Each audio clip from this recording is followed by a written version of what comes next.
y el fariseo que se consideraba justo. Lucas 18:9 afirma: a unos que confiaban en sí mismos como justos y menospreciaban a los otros, dijo también esta parábola. Dos hombres subieron al templo a orar. Uno era fariseo y el otro publicano, es decir, un recaudador de impuestos. Lucas 8:18-11. El fariseo, puesto en pie, oraba consigo mismo de esta manera: Dios, te doy gracias porque no soy como los otros hombres, ladrones, injustos, adúlteros, ni aún como este publicano. Ayuno 2 veces a la semana, doy diezmos de todo lo que gano. Mas el publicano, estando lejos, no quería ni aún alzar los ojos al cielo, sino que se golpeaba al pecho diciendo: Dios, ten misericordia de mí, pecador.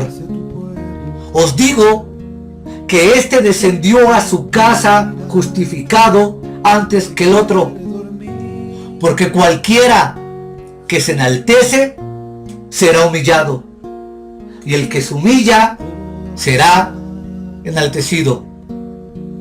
En los 4 evangelios, cuando uno se comienza a combinar con Mateo 23:23 y con Lucas 11:12, la palabra diezmo o décima parte aparece solo 2 veces.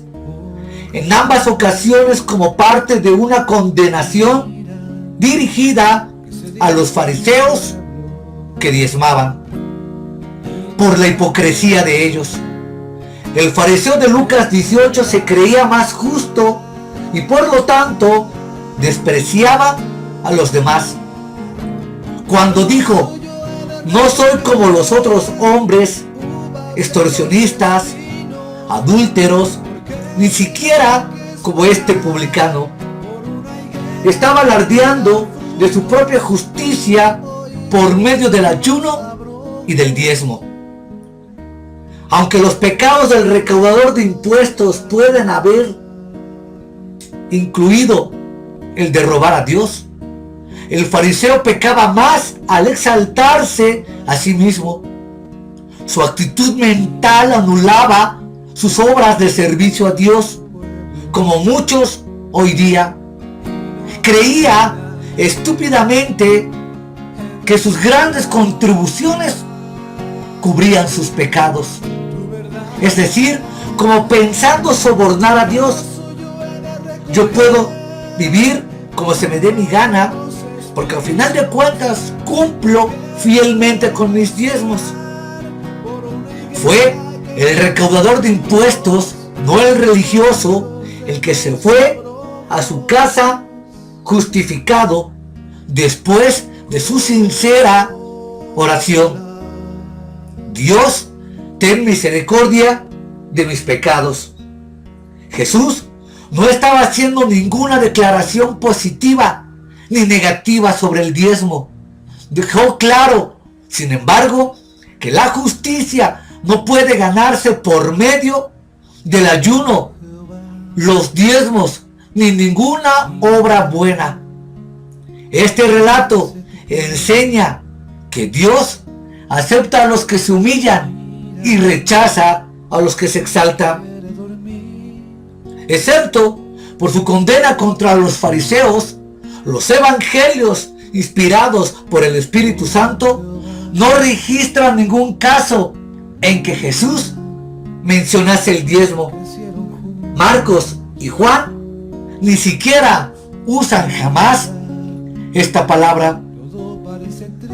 Dad a los pobres lo que tienes. Lucas 18:18.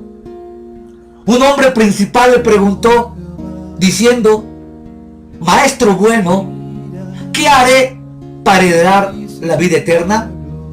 Lucas 18:20. Los mandamientos sabes: no adulterarás, no matarás, no robarás, no dirás falso testimonio, honra a tu padre y a tu madre. Él le dijo, todo esto lo he guardado desde mi juventud.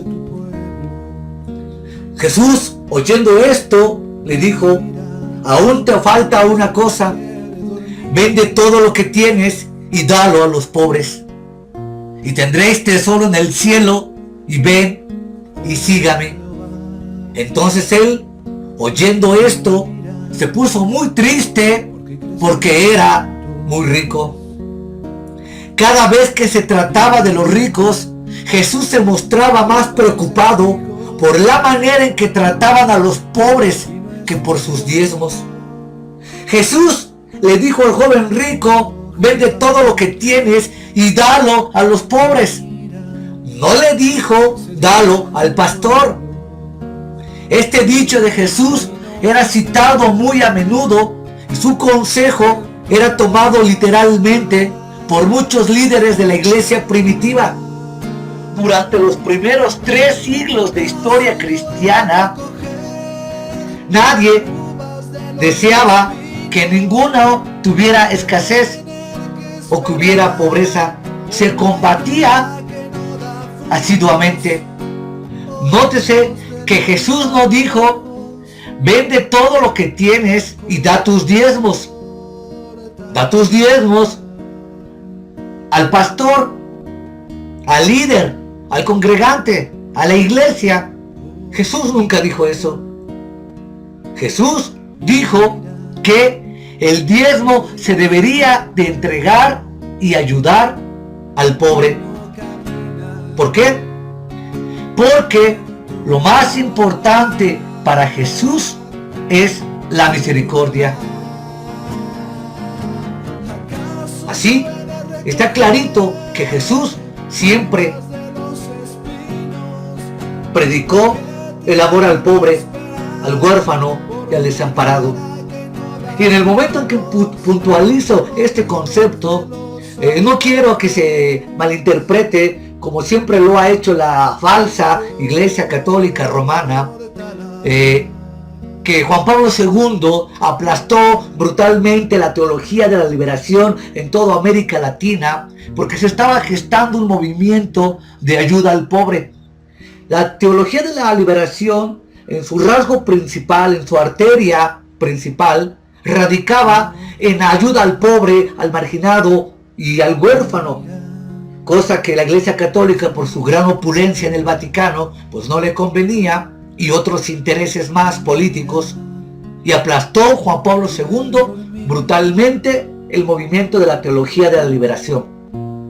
De tal forma que ahora pretendemos disfrazar que cuando tú intentes ayudar al pobre, al huérfano, a la viuda, al desamparado, al marginado, al menesteroso, ahora ellos pretenden decir que estás predicando teología de la liberación. Y con este punto cortan la ayuda al que más lo necesita. Es una gravedad, una necedad, no intentar ayudar al que más lo necesita. A lo largo y ancho del Antiguo Testamento, si tú lo lees con atención, Dios siempre se muestra a favor del pobre, del marginado, del oprimido y del necesitado. No podríamos esperar que Jesús, llamado el Cristo, hiciera algo inferior a lo que Dios mismo había estipulado en el Antiguo Testamento. Así, da a los pobres la mitad de lo que tienes. Lucas 19:2. Y sucedió que había un varón llamado Zaqueo, que era jefe de los publicanos y rico. Entonces Zaqueo, puesto en pie, dijo al Señor: Señor, la mitad de mis bienes doy a los pobres. No al pastor, no al líder, no al profeta de la prosperidad, no al tranza, al ratero, al usurpador, al que te engaña, a tu líder religioso. No, doy la mitad al pobre. Y si en algo he defraudado a alguno, se lo devuelvo cuadruplicado. Jesús le dijo: hoy ha venido la salvación a esta casa, por cuanto él también es hijo de Abraham. En esta historia de Zaqueo se encuentra un relato muy similar al del joven rico. Zaqueo prometió voluntariamente a Jesús: Señor, la mitad de mis bienes doy a los pobres, y si en algo he defraudado a alguno, se lo devuelvo cuadruplicado. Nótese nuevamente la ausencia del diezmo. La mitad de su considerable riqueza fue prometida directamente a los pobres, no al templo, no a la iglesia, no al pastor. Y hago esta insistencia porque parece risorio que malinterpretemos mal todos estos pasajes. Yo, en una forma de ironía, en las redes sociales he venido postulando que si no saben leer, un asunto de primaria, de secundaria, que debería quedar bien claro los vocablos, los conceptos en términos del diccionario práctico, y está muy clarito que el dinero era a los pobres, no al pastor. Cómo a veces se quiere oscurecer, se quiere nublar, se quiere tergiversar el texto, y a través de una oratoria barata, de una oratoria pobre, cambiar el significado del texto. De esta manera, aquí debería quedar conclusivamente que el dinero debe ser dado a los pobres. Dios espera que los ricos den un porcentaje mayor. Así lo dice 2 Corintios 18, del 12 al 14. Porque si primero hay la voluntad dispuesta, será aceptada según lo que uno tiene, no según lo que no tiene. Porque no digo esto para que haya para otros holgura y para vosotros estrechez, sino para que en este tiempo, con igualdad, la abundancia nuestra supla la escasez de ellos, para que también la abundancia de ellos supla la necesidad vuestra, para que haya igualdad. Aquí habría que aclarar que está hablando el apóstol Pablo de las ofrendas, porque inclusive en ese contexto de ese pasaje tampoco aparece la palabra diezmos y tampoco se habla del diezmo. Por lo tanto, estos versículos se citan a menudo en este libro porque tocan el corazón mismo de los principios de dar en el nuevo pacto. Los ricos son los más responsables ante Dios por su dinero que los pobres. Dios le ha bendecido con talento para hacer dinero y espera que ellos usen esa habilidad para Dios. Sin embargo, uno no puede comprar el favor de Dios. A diferencia del joven rico, Zaqueo no tenía un problema de dinero como su Dios. Por esta razón, Jesús le permitió que conservara por lo menos la otra mitad de su riqueza. Dios bendice a ciertas personas que saben manejar la riqueza apropiadamente. Observemos esto en Zaqueo, Nicodemo y José de Arimatea. La iglesia siempre necesita de los ricos fondos proporcionados por Dios para ayudar a financiar su obra misionera, siempre y cuando estos ricos también tengan una vida moral. Que no suceda otra vez como la Iglesia Católica, que sabemos de sobremanera que es financiada en múltiples ocasiones por el narcotráfico, las narcolimosnas. Sabemos que eso es un fraude y sabemos que eso no está debidamente legitimizado en la ley moral de Dios. Si tú tienes dinero y tienes mucho y quieres apoyar a la obra misionera o a tu iglesia, ese dinero debe ser producto de tu trabajo, producto de una verdadera bendición de Dios. No el producto de hacer obras amorales, de hacer obras que vayan en contra de las propias leyes del Estado y que vayan en contra de las propias leyes morales que la Biblia estipula. Si tu dinero es bien adquirido mediante tu trabajo, la honradez, la lealtad y la justicia y la misericordia, pues bendito Dios. Porque hay que recordar que Dios hace lo que Él quiere en los cielos y en la tierra, y en su soberanía Él le plació a ti darte esas riquezas. Pero ya hemos apuntado de qué manera proceden esas riquezas. No se valdría, como lo hemos estado estipulando, que tus riquezas fueran a través de que seas pastor, que extorsiones, manipules, robes, tergiverses, prediques la mal llamada teología de la prosperidad, que solo tú te hagas próspero y rico y esclavices al hermano a dar un diezmo, el cual no puede dar. No se vale que le ates cargas pesadas mientras el pobre hermano se hace más pobre y tú, en tu delincuencia ministerial, pues te hagas más rico.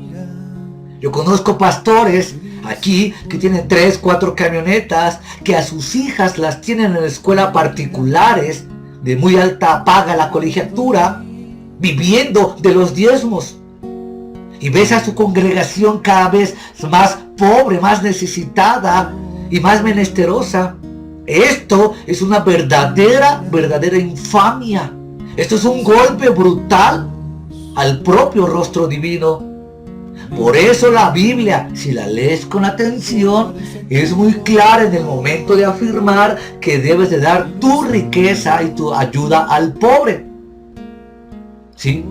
Sabemos que muchas iglesias en la actualidad estimulan a sus miembros a vender todo lo que tienen, o más. A menudo dejar en sus testamentos para la iglesia gran parte o todo lo que tienen. Jesús habló claramente de darlo a los pobres. Insisto, ¿cuánto de los ingresos de la iglesia va a los pobres? Nuevamente pregunto, si la maldición de Malaquías 3, 8, 10 se refiere a los que han quedado con el dinero descuidado a los pobres, entonces, ¿qué clase de castigo le corresponde a la iglesia y a los pastores del nuevo pacto que se enriquecen y descuidan a los pobres? Porque el pastor, cuando recoge el diezmo y se lo apropia robando, ¿por qué no toma ese dinero del diezmo y se lo da al pobre de la iglesia? Lo que comúnmente se hace en las iglesias es que después de recoger el diezmo se recogen las ofrendas, y después, si alguien tiene alguna ayuda especial, necesidad especial, se recoge otra ofrenda especial dedicada a este hermano, lo cual es muy grave, porque entonces el congregante está dando diezmos, ofrendas y ofrendas especiales. Eso ya es un atraco. Ahora añada usted el diezmo, las ofrendas, los votos, las promesas, las primicias, los pactos y toda arte de artilugio que tienen estos defraudadores para esquimar a las ovejas. Esto es un verdadero desastre. Esto es una verdadera infamia. Esto es un verdadero golpe brutal a las escrituras. Ahora se vale todo tipo de artimañas. Los artistas de la estafa hacen cualquier truco a fin de conseguir y robarte tu dinero, porque ya vimos que todo eso que acabo de mencionar pues no es bíblico. Entonces nuestra primera y gran obligación es necesariamente ¿con quién? Con el pobre.